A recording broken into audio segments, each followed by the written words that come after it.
The next adventure for Batman continues in Detective Comics number 37 with a cover date of March 1940.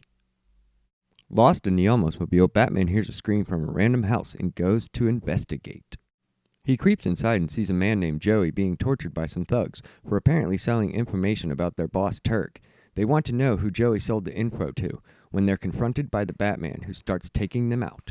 He gets the last two and unties Joey. As he starts to round up the thugs, he's struck from behind by Joey. Joey turns to the thugs and shoots them all dead and leaves the Batman unscathed. Sometime later, Batman wakes up and sees the dead men and wants to know why Joey shot them, and he remembers the conversation he stumbled upon when arriving.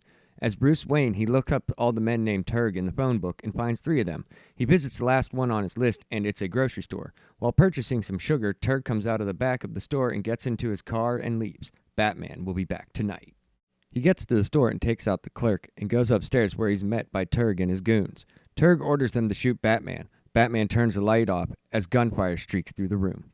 Batman puts night vision glasses on and haunts the men in the room, making them misfire in the direction of his voice as he takes some of them out.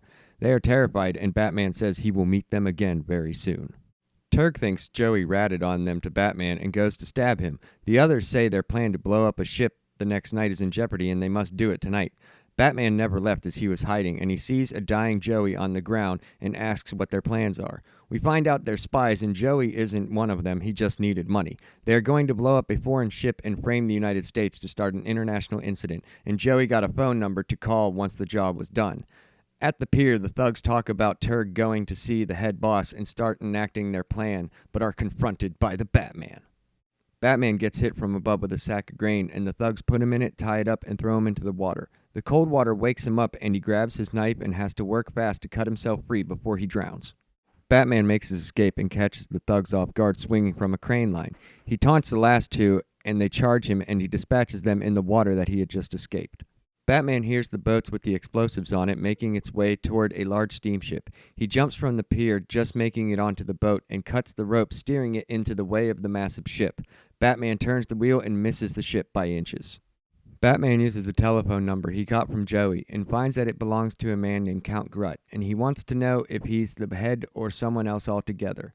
Batman heads to Grutt's home and is greeted by a gun-wielding butler who he makes quick work of. He approaches the Count and turns out to be Turg all along. He's been wearing a disguise. In a flash, Turg grabs a sword and throws it at Batman. The sword goes through the door that Batman just came through, and he goes after Turg, who is trying to escape.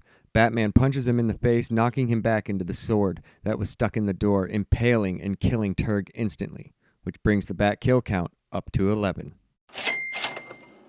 The day has been saved again by our hero, but the citizens will never know about the catastrophe and the war they avoided, thanks to the Batman.